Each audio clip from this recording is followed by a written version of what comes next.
You know, for over 400 years, one state has been right at the heart of the American experiment. It's the place where our highest ideals of liberty were first spoken out loud, and it's also where our deepest, most painful contradictions were born. So today, we're diving into the story of Virginia, truly the crucible of America. Which brings us to this huge central question, right? How could one single place, one colony, become the birthplace of American democracy, and at the same time, the birthplace of American slavery? I mean, how did that even happen? Well, to figure that out, we've got to go way back to the beginning, to a pretty desperate settlement on the edge of a brand new world. All right, let's get into it. First colony, enduring contradictions. This is where it all started. So let's be really clear about something. When the Virginia Company's ships landed in 1607, they were not there to build a new society. Nope, this was a business venture, plain and simple. The goal was gold and glory. Find riches, maybe a shortcut to Asia, and make a boatload of money for the investors back in London. They were all about a quick return on investment, not, laying the groundwork for a new nation. But the reality on the ground? Oh, it was brutal. The Jamestown settlement was, frankly, a total disaster. They built it on a swamp, they were completely unprepared for the winter, and then came the starving time of 1609. I mean, conditions got so bad that colonists were literally eating the leather off their boots. There are even accounts of cannibalism. Think about that. Over 80% of the colonists died. The whole project was just inches away from failing completely. So what saved them? It wasn't gold. It was a plant. This guy, John Rolfe, he introduces a new, sweeter strain of tobacco, and it becomes a massive hit back in Europe. All of a sudden, Virginia had its cash crop. And this one plant, man, it would go on to define everything about the colony, its economy, its politics, its entire social structure for hundreds of years. It created unbelievable wealth, and with that wealth came an absolutely insatiable demand for labor. And that demand for labor, this is where things take a really critical and devastating turn.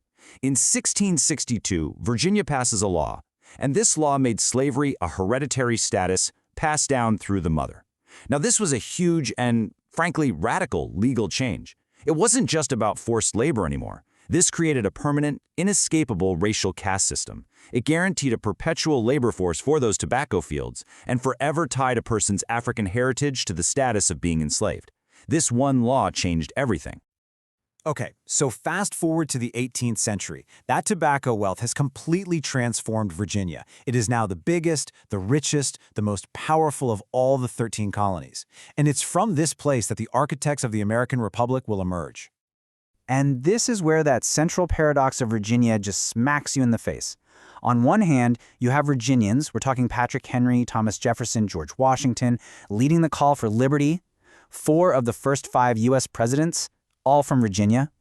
But then, on the other hand, the entire world that allowed them to dream up these revolutionary ideals was built on an economy that was completely 100% dependent on the enslavement of human beings. The very same men writing about the inalienable rights of man were, themselves, slaveholders. Now, a fundamental contradiction like that, it just can't last forever. And by the 19th century, the cracks were really starting to show, pushing the Commonwealth itself towards a breaking point. So, what was driving this split? Well, a few big things were happening. Out in the east, the soil was getting worn out from all the tobacco farming, so planters started switching to crops like wheat, which didn't need as much labor.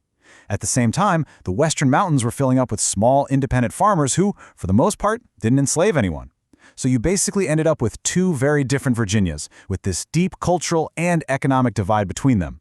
And it didn't help that the political system gave all the power to that eastern slaveholding elite. And all that tension, well, it finally just exploded with the Civil War. In 1861, Virginia votes to secede, and Richmond becomes the capital of the Confederacy. But those western counties, the ones with the small farmers, they refused to go. They literally seceded from the secession. And in 1863, they formed the brand new state of West Virginia. The war, of course, ended right there on Virginia soil at Appomattox, and it left the state just devastated and under military rule. So the war is over, but the struggle for what Virginia would become, oh, that was far from over. The next 100 years or so would see this roller coaster of brief reform, the rise of harsh segregation, and then a massive transformation thanks to 2 world wars. You really see this pattern emerge in the post-war era. One step forward and then a massive backlash. During Reconstruction, you get the Underwood Constitution, which was actually super progressive. It created the state's first free public school system. But then, that progress gets systematically torn down. By 1902, a new constitution comes in with poll taxes and literacy tests, basically kicking nearly every African-American citizen off the voting rolls. And that paved the way for something called the Byrd Machine, a powerful political organization that would just dominate Virginia politics and enforce segregation for the next 40 years. But then, in the 20th century, a huge shift starts to happen. With the World Wars and then the Cold War, a ton of federal money starts pouring into Virginia.